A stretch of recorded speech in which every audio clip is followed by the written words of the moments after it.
पढ़ने का मन था तो माँ ने मना कर दिया। 10 साल में दोगुनी उम्र के लड़के से शादी कर दी गई। पति ऐसा मिला कि अफवाह पर यकीन कर 9 महीने की गर्भवती होने के दौरान पेट में लात मारकर घर से निकाल दिया। जिंदगी जीने के लिए कब्रिस्तान में रात गुजारनी पड़ी और खाना खाने के लिए भीख मांगनी पड़े। जी हाँ, ये कहानी है महाराष्ट्र की सामाजिक कार्यकर्ता सिंधुताई सपकाल की, जिन्हें अनाथ बच्चों की माई के रूप में जाना जाता है। आप में से शायद कुछ लोगों को ना पता हो, लेकिन सिंधुताई सपकाल एक बहुत बड़ी मराठी कार्यकर्ता थी, जो तमाम कठिनाइयों का सामना करने के बाद भी अनाथ बच्चों का सहारा बनी थी। सिंधुताई सपकाल का जन्म 14 नवंबर 1948 को महाराष्ट्र के वर्धा जिले में पिंपरी मेघे गांव में हुआ था। उनके पिता का नाम अभिमान साठे था, जो एक चरवाहे थे। सिंधुताई को घर में लड़की होने की वजह से काफी ज्यादा अपमान सहना पड़ता था। घर में उन्हें गैर जरूरी माना जाता था, इसलिए घर के लोग उन्हें चिंदी कह के बुलाते थे। चिंदी यानी कपड़े का टुकड़ा। हालांकि उनके पिता अभिमान ऐसे नहीं थे, वो सिंधुताई को पढ़ाना चाहते थे, इसलिए उन्होंने माँ के खिलाफ जाकर सिंधुताई को जानवर चराने के बहाने स्कूल भेजा था। सिंधुताई को पढ़ने का काफी शौक था।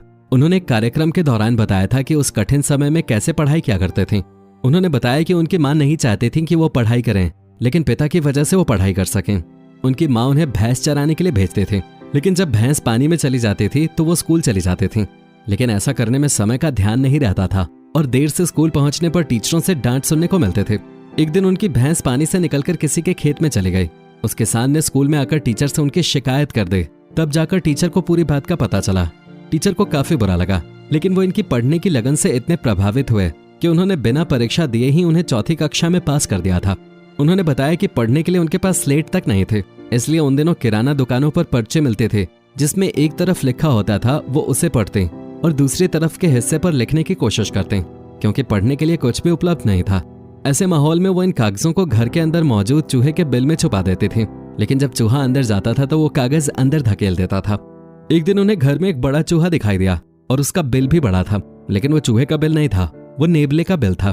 सिंधुताई ने वो कागज उसे नेवले के बिल में छिपा दे। उस कागज पर मराठी के कवि गजानन दिगंबर माडगुलकर की कविता थी।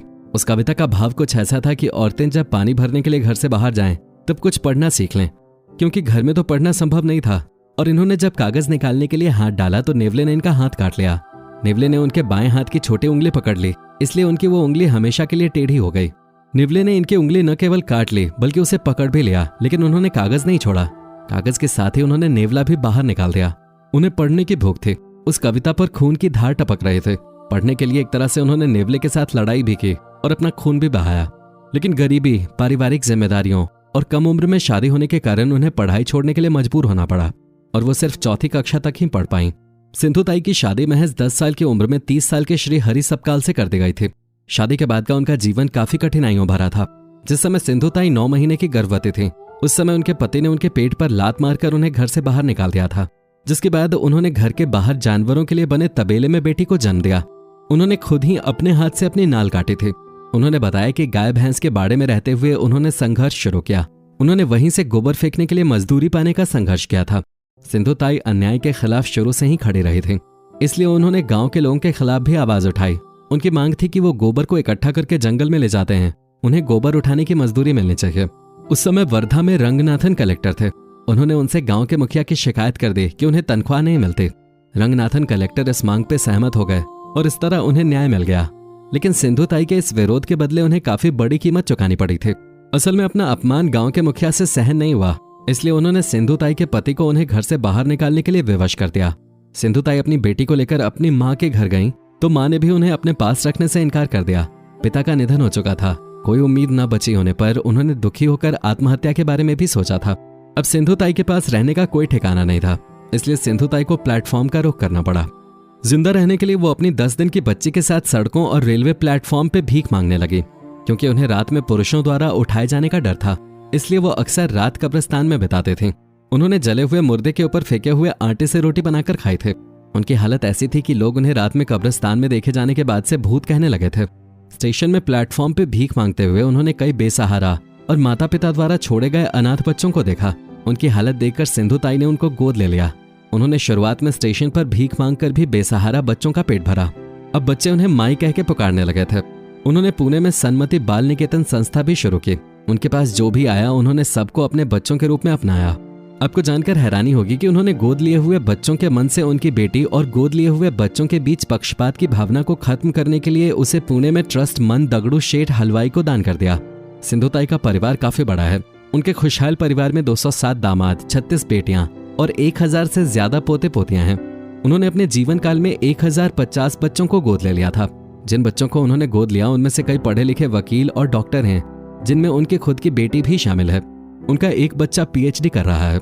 इनमें से कुछ तो अपनी माँ के जैसे ही बेसहारा बच्चों को सहारा दे रहे हैं, यानी कि अनाथाश्रम चला रहे हैं।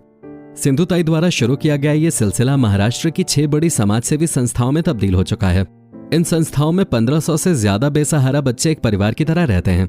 इन संस्थाओं में बच्चों के लिए अनाथ शब्द का उपयोग वर्जित है, क्योंकि इन सभी बच्चों की मां का नाम सिंधुताई है। सिंधुताई के कई बच्चों की शादी भी हो गई है। सिंधुताई के संस्थानों में बेसहारा बच्चे ही नहीं, बल्कि विधवा महिलाओं को भी आसरा मिलता है। वे खाना बनाने से लेकर बच्चों की देखरेख का काम करते हैं।